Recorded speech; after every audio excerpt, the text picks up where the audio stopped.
It means India's concern about this region and the rising instability in this region. It means India's concern about the human rights of people in this region and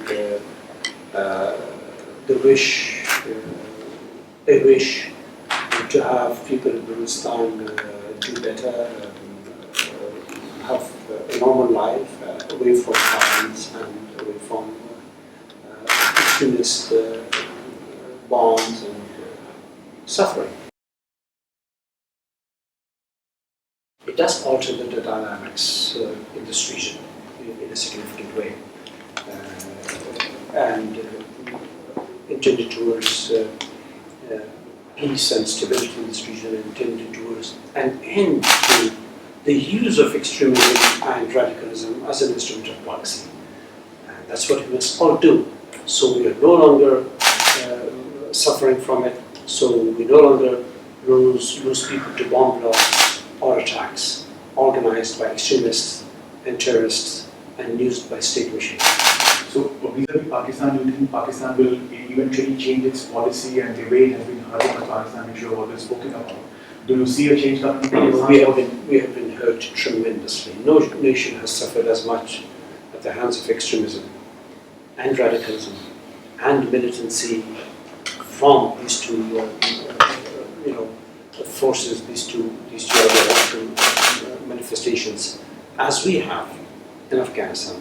Therefore, yes, we will seek all the means and every means available peacefully to bring a recognition to our brothers in Pakistan that extremism will not get them what they want, and that only a civilized relationship will get them what they want. That if they don't stop, the consequences for Pakistan are already emerging in a very, very hurtful way, which we don't want. It's the innocents in Pakistan that suffer the consequences of a bad policy.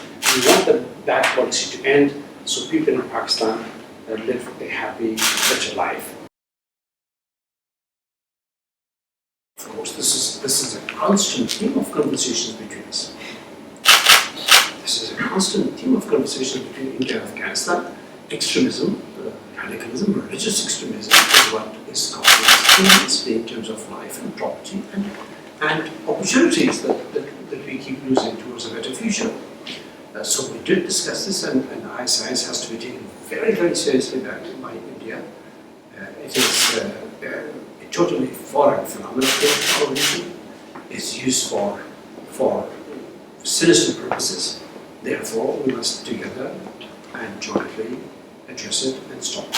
How is it significantly different from what Taliban or other groups signify? How is ISIS? Why is ISIS so sinister and so different and so more dangerous than any other group? Its objectives are more sinister. The Taliban are localized, and they're Afghans. ISIS is non-Afghan.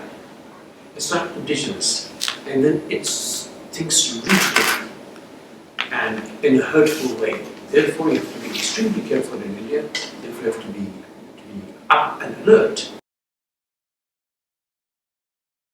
That India was cautious in its provision of support to Afghanistan as far as military support was concerned. India should be bolder? India should be a lot bolder, of course, and I'd imagine even then that India should take some bolder steps in supporting Afghanistan. India was considerate of the views of Pakistan, surprisingly, and India was considerate of the views of the United States at that time.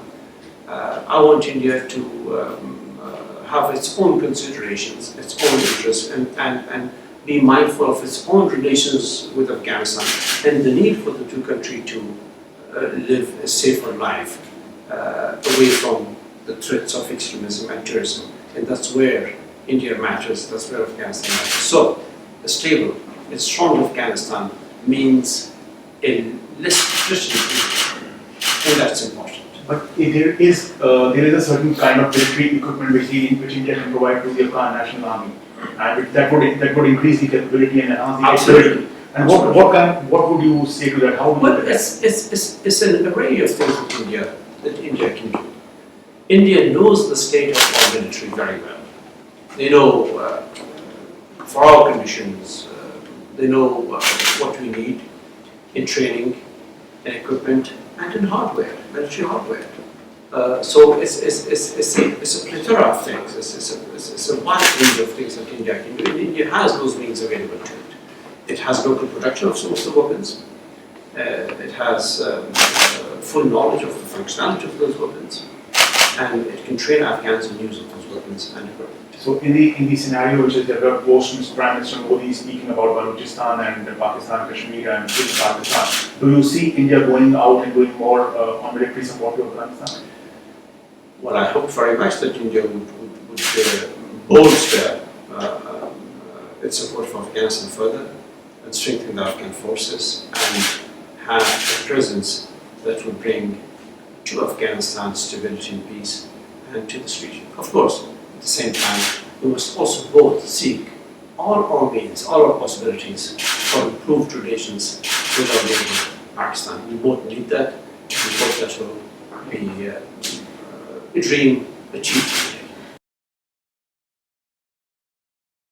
He is tremendously grateful for the assistance that India has given, for his own strong stand vis-à-vis Afghanistan and the region, for being an outspoken and clear mind on these issues. I hope there will be peace. I hope the suffering there will end. I hope there will be no bloodshed, and I hope there will be no interference from outside. What do you make of the recent constructions, etc., being done by Pakistan on the Durand line? Terribly wrong, strongly against it. Hopefully it will be good and legitimate. I hope that we'll have our royal jirga as soon as possible, so we can decide for ourselves as to what form of constitutional functioning we want to have, whether a presidential form of government or a parliamentary form of government or something, some arrangement that will be acceptable to the Afghan people and that will run smoothly in the interest of Afghanistan.